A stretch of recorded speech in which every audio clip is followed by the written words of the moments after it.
everyone and Assalamu alaikum. Hope that you all are well and healthy, and welcome to today's brand new vlog. Firstly, I would like to actually apologize that I have not been uploading any vlogs for the past 4 days. I'm so sorry, but I was not actually well and I was not able to actually upload any vlogs. But I'm okay now, alhamdulillah, and I'm actually back, and I will be actually carrying on uploading my vlogs on a daily basis. So let's go for today's recipe. Today's recipe, I'm actually going to make Mazedar, delicious and yummy Pyaaz wali Bhindi, onions with okra. So let's go and let's start cooking. The ingredients that we need for our Bhindi. Because I'm making Bhindi for 8 people, I have 8 sized white onions finely sliced. I have 1 whole red bell pepper and 1 whole green bell pepper pureed. I have 4 medium-sized tomatoes finely diced. I have 1 tablespoon of mint, fresh mint, finely diced, and 3 tablespoons of fresh coriander, finely diced. I have 2 tablespoons of ginger and garlic paste mixed. I was actually sent a comment by one of the viewers that I should clarify if my ginger and garlic paste is separate or combined. So I'm clarifying that this is a combined ginger and garlic paste. So I have 2 tablespoons of that. We're going to use salt. I'm actually going to let you know during the recipe how much salt to add. I have 1 teaspoon of paprika powder, 1 teaspoon of haldi powder, turmeric powder, half a teaspoon of crushed red chili flakes, which are optional, 1 tablespoon of fenugreek leaves, half a teaspoon of garam masala, freshly grinded, 1 teaspoon of red chili powder, and half a teaspoon of black pepper powder. That is also optional. I have 6 green chilies finely diced. I have 1 kilogram of bhindi. Now, I actually wash my bhindi in baking soda. So what I actually do, I actually fill my sink up with water. I actually put 2 tablespoons of baking soda inside it, mix it well. I drop all the bhindi in, let it drown, mix it well, let it sit there for about 2 to 3 minutes, and then I actually wash my bhindi. Also, when you actually slitting your bhindi, make sure that you actually take the top and bottom off and you slit in between so all the masala can actually get into the bhindi. Also, in bhindi okra, you have food insects. So if you find that when you cut your bhindi, there is any black dot inside there, that's actually a food worm. So discard that bhindi, or if your bhindi is a bit too hard, then discard that bhindi or okra. So let's get cooking now. So down here I've got a pan, and in the pan I've actually added 4 tablespoons of olive oil. You guys can use any oil you want to. And now in this 4 tablespoons of olive oil, I'm actually going to add in all the onions. Now you must be saying that it's a lot of onions. I totally agree with you. But everyone makes their okra, their bhindi in a separate way. I actually learned this way by my sister-in-law, my husband's younger sister. When I got married, this is how she used to make okra, bhindi, and believe me, it's very tasty. The masala is not, you just don't eat the bhindi, but the masala that is made with it is absolutely wonderful. I actually stuck by her recipe, but as time went by, I actually just started changing a little bit by adding different spices, bell peppers inside it, just to make it a bit more tangy and tastier. But the basics I kept as what she did.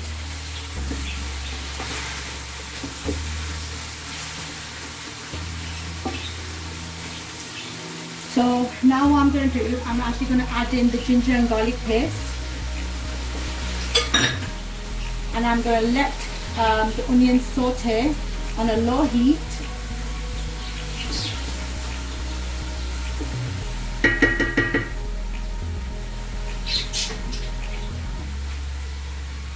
So if you guys haven't yet subscribed to my channel, then please subscribe to my channel.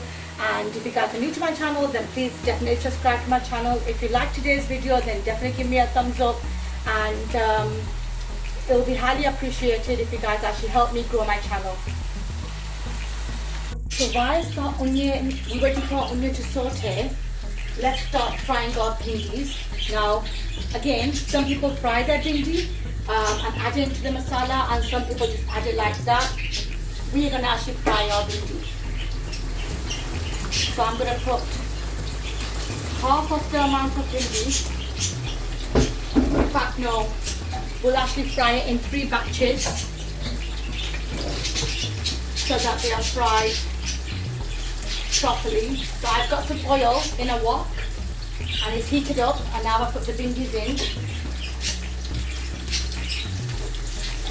And down here, my onions are sauteing, but they're taking a bit of time. If we do it on a low heat, then our onions saute properly and they're properly caramelized.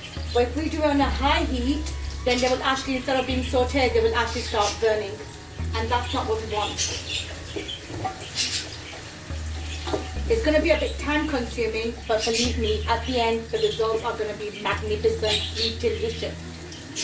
So now, when the onions have actually sauteed up to this level, where you can see that they're soft, they're sauteed, you can see some caramel color inside it.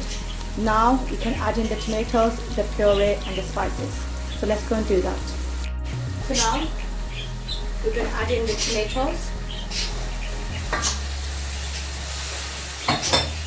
So once the tomatoes goes in, the cooking process for the onion slows down.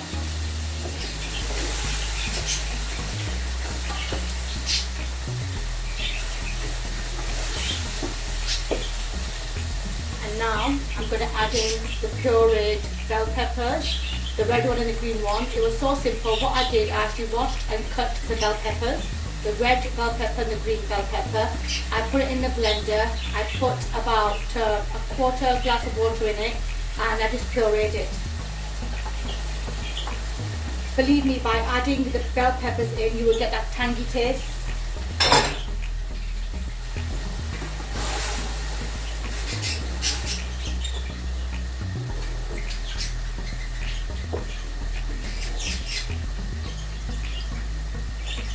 The reason why I only added 3 to 4 tablespoons of olive oil in the onion is because when we're frying our bhindi, obviously it's frying in the oil. So when we actually add that into the masala, it will bring the oil that is being fried in with it into the masala. So if we add a lot of oil whilst for our masala, and then we add the bhindi as well, so it'll be too much oily, which we are not looking to do with this bhindi. So now I'm going to let this actually simmer for about 3 to 4 minutes until the oil starts showing up. So there's one more ingredient that I normally add in my bhindi. I actually do it towards the end before taking it off and before adding the coriander and the mint. I normally add amchur powder. Amchur powder is basically dried mango powder, and it has a very tangy and a very nice spicy taste to it, and I normally add that in my bhindis, only in the bhindis, but I could not get hold of any. So if you guys can get hold of it, definitely go ahead. Before you actually serve your bhindi, before you add in the coriander and the mint, add half a teaspoon of amchur powder, mix the bhindi well, then add the garnishing, the coriander and the mint, and you'll see that how tasty your bhindi actually becomes. So that's one more factor that actually makes this bhindi masala taste yummy. So now what we're going to do is that with a normal masher, I have a normal masher down here, we're going to go in and mash the tomatoes. If you guys are tomato lovers or you guys don't mind actually, seeing lumps of tomatoes, that's fine. But I have children in this house who are very picky, so I need to actually go in and mash my tomatoes.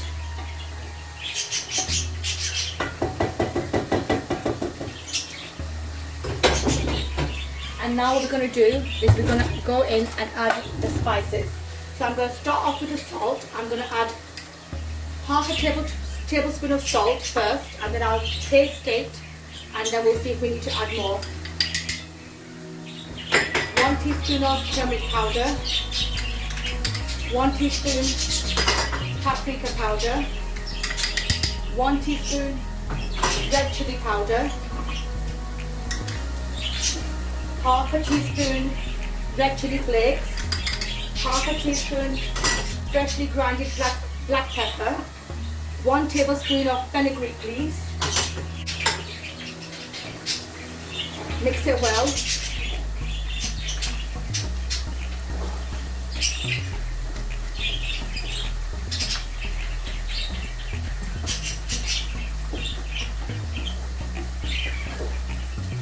Now I'm actually going to taste and see if the salt tastes okay.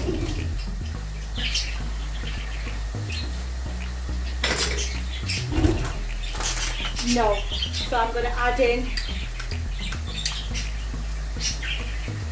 So basically 1 tablespoon of salt. We have added in this masala of 1 kilograms of bhindi, 8 medium-sized onions, 4 medium-sized tomatoes, 1 whole red bell pepper and green bell pepper pureed, and 6 green chilies. So in that we've added in 1 tablespoon of salt. But like I always say, do not add salt on what we describe to you. Add salt of what you actually like the taste of what. So like I said, some people like to eat their food more salty, some like to eat less salty. Some have high blood pressure, so they have to have the salt level low. So always add salt in your food according to your taste. So now what I'm going to do, I'm going to shift this masala to the back because my masala is ready. And what I'm going to do is I'm going to shift the bhindi to the front. What I'm going to do is I'm going to take it out.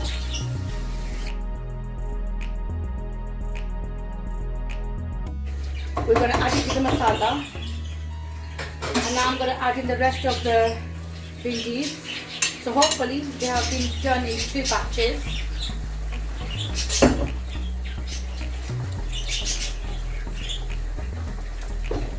So I'm just going to stir these ones in here. The gas is on a low heat.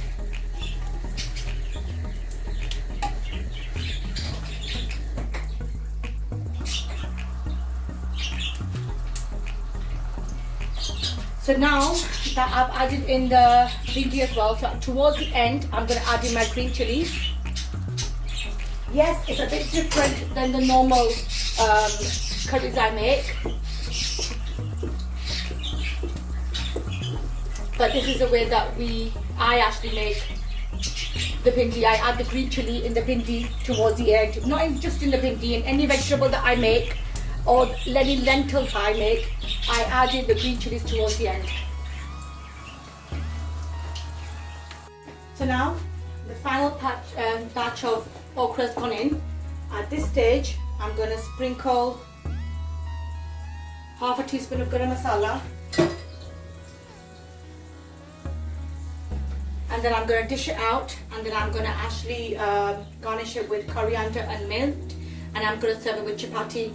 I'll show you whilst I was making chapatis, and then we'll show you the final look. Now I took some flour, I rolled it out into a disc. Now I'm going to flatten it out. I'm using whole wheat flour.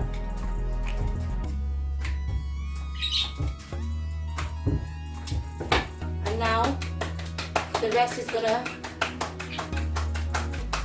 happen on my hand. So just get the chapati on your hand and just try now, make it bigger on your hand.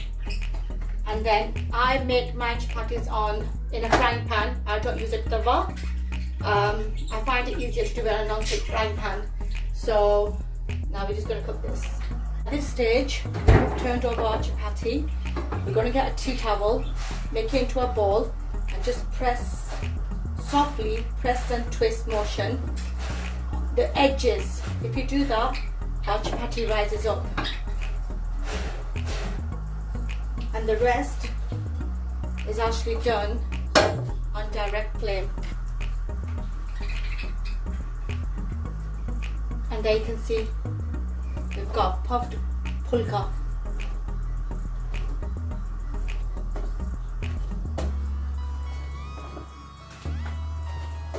And there is a perfect chapati. So this is a final look of the Bhindi masala as I'm showing you. I am serving it with salad, Zira raita, the cumin raita. I actually have shared this recipe with you. Definitely eat it with the cumin raita. It's really good for your digestion system, and chapatis. So guys, I hope you liked today's recipe. If you did, then please definitely give me a thumbs up and do subscribe to my channel. And till my next recipe, take care. Bye.